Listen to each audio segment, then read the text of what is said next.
खुलुमबाय रिलाइभ निउज 24 नि दिनैनि रादाबखौ फरायदों आं करिश्माया। दिनैनि गाहाय रादाबफोराव दङ बिटिसिआव साब्रै गोदान इएम, फैगौ सप्तायाव बिटिसिनि मावफुं मेल, भारतनि सा सानजा ओनसोलाव बांग्रिं मावदों, सालमारानि सलन्थपारायाव थिरखेला बन्द खालामनो धरना होदों, एमएलए अजन्ता नेवगा बिजेपिआव हाबसिगोन। दानिया आबुं रादाब। बिटिसिआव साब्रै गोदान इएम सोदेरनायजों लोगोसे 25 नं बागानपारा बियाबनि एमसिएलए कातिराम बर'खौ आसामनि गभर्नरआ बिटिसिनि प्रटेम चिफनि बिबान होदों।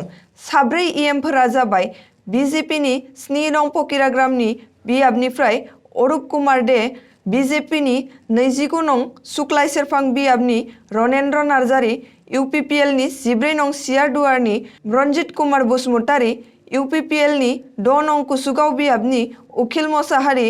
मख'नो गोनांदि इएम उखिल मोसाहारीया बिटिसिनि बारग' चिफ हाग्रामा महिलारीखौ फेजेननानै देरहानो हादों।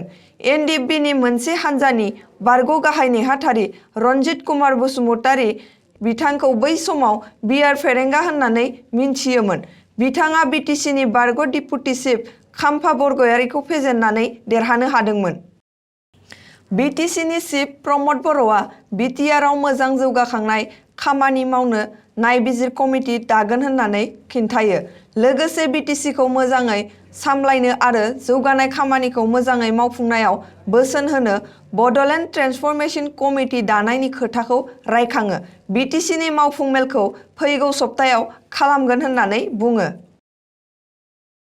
मैया बिस्तिबारखालि भारत हादरनि सा सानजा ओनसोलाव हराव राजस्थान, मणिपुर आरो दिल्लीआव बांग्रिं मावदों।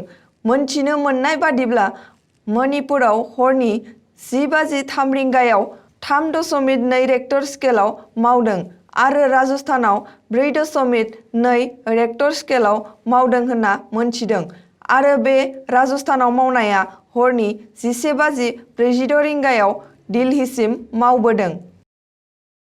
दिनै सा सालमारानि सलन्थपारा जायगायाव भारत हेन्डिकेप पार्टीआ थिरखेला बन्द खालामनो दाबि दैखांनानै 31 नं राजा लामाखौ 2 घन्टानि थाखाय बन्द खालामो आरो राजा लामायाव गोबां देहायारि नोरजिया मानसिफोरा ओंखारनानै थिरखेला बन्द खालामनो होसिख्रावनायखौ नुनो मोन्दों। সমগ্ৰ যোগীঘোপা অঞ্চল তীৰ জুৱাই চব টানি ধৰিছে আৰু আজি খুব দুখ লগা কথা যে আজি বিভিন্ন দল সংগঠনৰ প্ৰতিনিধি আৰক্ষী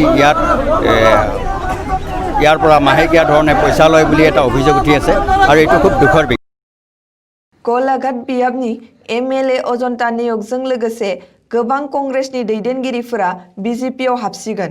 2001 मायथाइनिफ्रायनो एमएलए जानानै कंग्रेसनि सासे गोख्रों दैदेनगिरि अजन्ता नेवगआ आसामनि चिफ मिनिस्टार सर्बानन्द सनोवालखौ लोगो हमखांबाय आरो 22 दिसेम्बराव भारतनि नखर मन्त्रि अमित शाहया आसामाव दावबायनो फैब्लानो बिजेपिआव हाबसिगोन होननानै मोनसे सुलुंनिफ्राय मिन्थिनो मोन्दों। दिनैनि रादाबा एसेनोसै। गोजोन्थों।